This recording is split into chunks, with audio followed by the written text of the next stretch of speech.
Antoinette James, reporter in He-Waka-Putanga jurisdiction. Welcome to Behind the Beehive, where I look behind the corporation jurisdiction's political show and try and reveal the truth. Well, we're going to get started straight away today with events in France, because clearly some pretty terrible things are taking place, and there seems to be a lot more to it than just French people protesting. So Vanessa, let's bring you in straight away, and you're going to take us through your analysis of what's been happening in France. And this is how I want to start. The image on the left of the Eiffel Tower, which appears to have flames kind of racing towards it, and the multiple hashtags that are appearing on Twitter in the last week or so: France has fallen, France on fire, very dramatic, sensationalist hashtags that are being deployed across Twitter. In fact, we're seeing sort of repetitive tweets being put out by what are clearly bot accounts with the same images.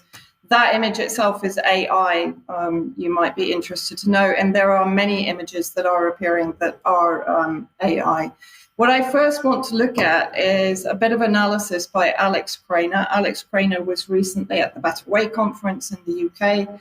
His reading of events: the government of French President Emmanuel Macron is under attack by the Anglo-American imperial establishment.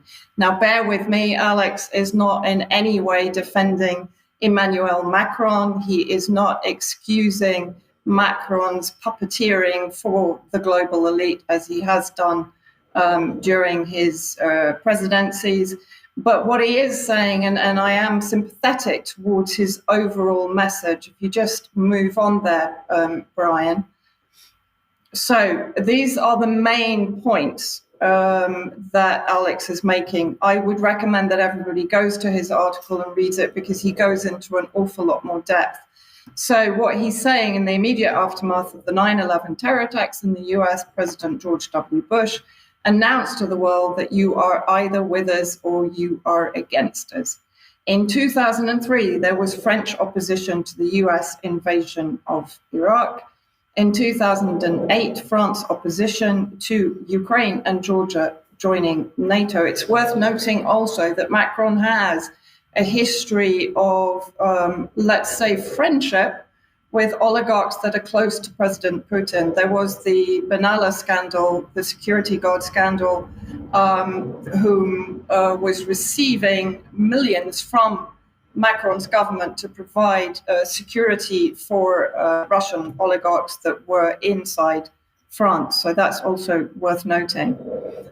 In 2019, Macron interview with The Economist. Emmanuel Macron warns Europe NATO is becoming brain dead. In 2022, Macron confirms that Russia has valid security concerns about NATO expansionism. And in April 2023, Macron visited China and discussed BRICS. A bit of it is actually missing off the slide, but there is actually also the AUKUS alliance, the alliance between the US, the UK, and Australia, that has effectively squeezed France out of military contracts. And one of the things that Alex mentions in his excellent analysis is the fact that he met with, David Melvin, I think, at the Better Way conference, who has done serious analysis on the use of movies and TV series to pre-announce the plans of the globalist elite, or the predator class.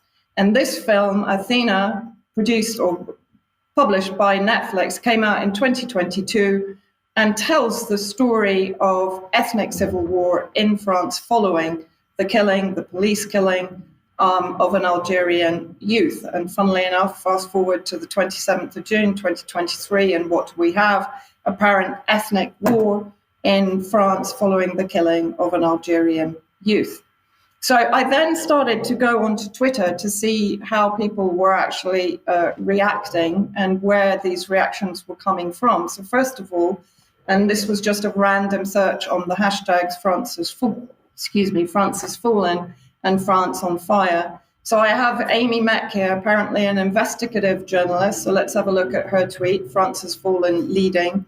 Police are unable to control the migrant and left-wing riots taking place across the country. That's interesting because prior to very recently, the protests against the Macron government and the globalist elite agenda in France has been led by right-wing, according to media reports, and government demonization and criminalization of those protests. So she goes on to say, Islamic attacks, riots, murders, rapes, assaults, and lynching of police across France are part of a new normal in a country struggling with mass illegal migration.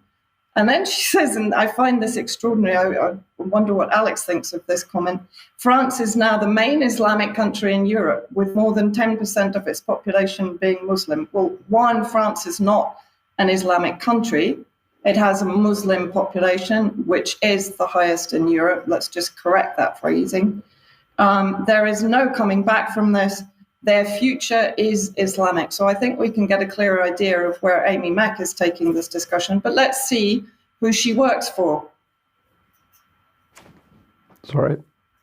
That's okay. So she works for the RARE movement, the Rise, Align, Ignite, and Reclaim movement in the United States. Just moving on, Brian, we can see what that is all about. So Rise, Align, Ignite, I've put that in red, Reclaim, grassroots activist organization leading a movement to reclaim our republic from the network of individuals waging war on Americans, our constitution, our borders, and our Judeo-Christian values. So that's pretty clear where this organization is putting its crosshairs, and let's have a look. There is confirmation of that. So they produce social media content which provides Americans a window into the deleterious effects of communism and Islamic supremacy on civilization. In addition, the principal individuals involved in RARE have been the driving force in numerous successful grassroots campaigns thwarting subversive infiltration efforts across the world. Does that sound familiar, Brian? Well, it sounds familiar to me for an organisation that's been set up in order to control the public mindset. They all have a particular way of wording what they're doing. And then, of course, once you start to dig into who's behind it, you generally find maybe Mr. Soros, who I think will be giving a mention at some stage in the news. Yes. And so let's have a quick look at how RARE is framing the riots in France. So first headline, Allahu Akbar, riots erupt in France after police shooting of 17-year-old Nahel with a lengthy criminal history. I'm not denying, actually, that Nahel does have a criminal history and that he did refuse to stop when he was asked to stop. But in my opinion, that doesn't validate shooting him. Islamic rioters hunt police in France, issue death threat. We are Muslims. We have the right to kill you. Incredible sensationalist hyperbole. And we also have to remember, I mean, France does have in its midst a number of the fanatics and extremists that it funded and sponsored in Syria and elsewhere in its imperialist campaigns to destabilize sovereign nations. So there is a possibility that there is a Gladio operation going on and that those elements are now being weaponized against the French people to instigate a civil war of sorts. Of course, who is being celebrated by RARE? Marine Le Pen calls for a return to Republican order amidst France's ongoing migrant and left-wing. So left-wing riots mentioned again. Moving on. So I want to just have a look at this video. This is a video in Lille of a car bomb going off. So these protests have suddenly escalated into quite extraordinary violence that we certainly haven't seen since 2019. And bearing in mind that the media until now had barely mentioned the yellow vest protests, the pension protests, the farmer protests, and so on. And here we have evidence of the fact that there are, we believe these are US manufactured weapons. I'm not a weapons expert, so I'm not going to confirm that, but reports are saying they are, and other reports are claiming that they've been brought in from NATO weapons supply to Ukraine, which would make a lot of sense if this is some kind of Gladio operation, because of course we're seeing NATO weapons being circulated from Ukraine into Syria, into Central African Republic, into Mali, etc. So there is a strong possibility of this. We also have Britain First wading in. This is Ashley Simon, the chairwoman of Britain First. Many of right-wing influencers in the UK were using this image of alleged barbarian hordes. I'm quoting the tweet. Loot a Catholic bookstore in Nantes. Maybe they should read a book. It may help. France has fallen. We then have, moving on, Brian, you then also have Paul Golding, the leader of Britain First. Barbarian horde loots a Catholic bookshop in Nantes. France has fallen, as I say. You see very repetitive tweets from these right-wing influencers. And then I want to have a look at the actual looting of this bookshop, Brian, which is the video coming up. Now, have a look at the actual protagonists. Of course, they are all dressed in black. They are all masked. It's very difficult to tell who they are, but look at their hands. They are white. And I would argue that these are quite potentially agents provocateurs or even the right-wing militias that have been seen on the streets recently. But of course, the framing by the right-wing elements in the US and the UK in order to foment some kind of civil strife in France is that these are all migrant Islamists. Again, Jim Ferguson from the UK, who was a former Brexit Party member in Barnsley. As night falls across France, we see a nation in distress, a leader out of control and a people terrorized. Look at the hyperbole in these tweets. Censorship and a media internet blackout are about to begin. WEF orchestrated, interesting that he brings that in, and there is a high potential, as I've mentioned, that this is being orchestrated by the globalist elite to plunge France, which is perceived as a nation looking for its own identity and perhaps looking to uncouple itself from the US supremacist central power. Only a military intervention can bring this to an end. Well, also, where have we heard that before? And again, he's talking about France has fallen. Then we come on to what you mentioned, Brian. So this is a headline in the Express. Hated Macron, Paris riot, humiliation, sees door open for Le Pen, exclusive poll. So in the Express article, we have the poll. Who do you blame for riots? Well, immediately migrants in first place with 41%, Macron in second place. It's also worth mentioning that during these riots, 5 Chinese tourists were hurt. Now, I'm not laughing because they were hurt, but I'm laughing at the extraordinary occurrence that if these Islamist migrants are battling against French racism and colonialism, etc., why would they attack 5 Chinese tourists? Unless, of course, this is an operation to create a rift also between China and the French government. So let's see who created this poll, the CEU Democracy Institute. And guess who's behind that, Brian? Moving on to the next slide. George Soros, a billionaire, philanthropist, and political activist, founded, this is taken from Wikipedia, so I haven't had to dig very far, founded Central European University in 1991 with an 880 million endowment, making it one of the wealthiest universities in Europe on a per-student basis. CEU's mission is to promote open societies and expand access to higher education, blah, blah, blah, et cetera, et cetera. So here we have the Soros hand on the events currently. And then let's have a look at what the Interior Minister, Gérald Darmanin, said about the actual people who were arrested. So he said 4,000 people were arrested. 90% of them were French. 10% were foreigners. Now, people are arguing with me on Twitter that, well, what does French mean? But they can't actually answer the question themselves. And I am getting severely attacked by right-wing white supremacist bots or 77th Brigade types on Twitter. This, I believe, Brian, is actually the UK column. I can't read it from here.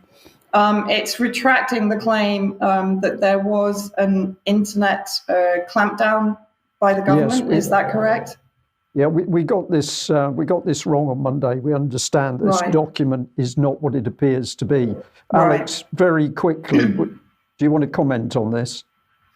It looks like it has been graphically mounted. It's the proper Interior and Overseas Relations Ministry letterhead, but as often in these cases, it's suspiciously grainy around the letterhead, and it's purported to be a notification by the French Interior Ministry that people would have internet outages during the night. I didn't find proper sources for that. People have debunked it on the usual fake news and what do you call it, fact-seeking channels, which we don't want to give publicity to because we know what they're like. On this occasion, they were right with their great glee, but the vector is not all wrong, because Vanessa, who of course only uses reliable sources, has been putting out on her own Telegram channel that there has been discussion of social media posts being removed or edited to stop riots, but not an internet shutdown. That seems to be upping the ante, putting the needle up, beyond max in order to get a reaction. Okay, Yeah. Alex, thank you for that. And just for some balance here, I'm going to bring in some tweets by people who are being a little bit more rational about what's going on. So this is Olivier Sauvage. It's worth retweeting. 90% of the 4,000 arrested were French. The French government was aware of the time bomb in 2017 and asked for a plan of action to save the youth in the suburbs. The project was done, but suddenly shelved to this day.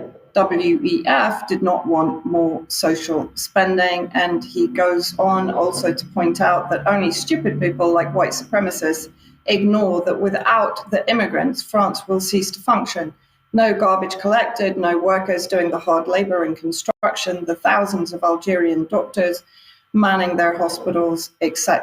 And the tweet below mentions that France only wants immigrants when they're winning World Cup trophies for them. There is a big element of truth in that. And of course, also moving on, Gaddafi warned in March 2011 that the NATO destabilization project in Libya would lead precisely to millions of blacks who could come to the Mediterranean to cross to France and Italy.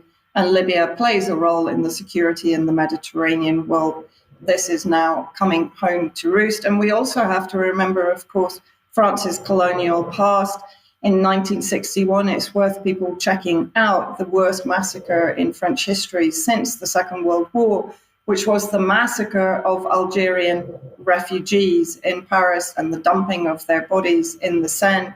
Official figures say less than 100 killed. Unofficial figures are as high as 600. So that was back in 1961, a part of France's colonial history that it doesn't want to talk about, and that none of these Twitter influencers are, of course, bringing in as context.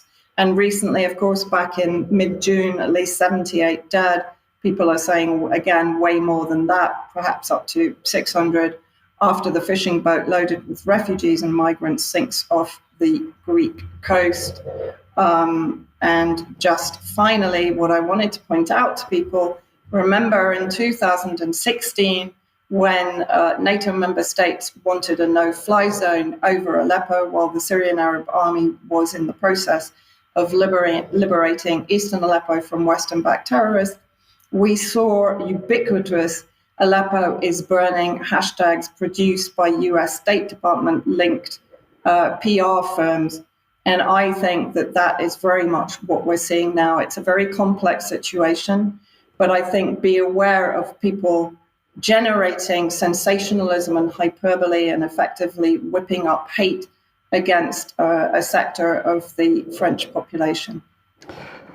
Okay, Vanessa, thank you very much for that. There's a lot to discuss around the whole of these events in France. We can do a little bit more in UK Column Extra after the news today. But one little point is that there's several people in our chat box have pointed out that the men breaking the glass window, it was clear that some of them at least were wearing white gloves, but whether there were other hands that were visible, I couldn't see. But what we're encouraging our viewers to do, of course, is check everything we're talking about and make your own opinion up. But also, if you see things that you believe are important for us, then do let us know. But we'll talk more about this in extra time.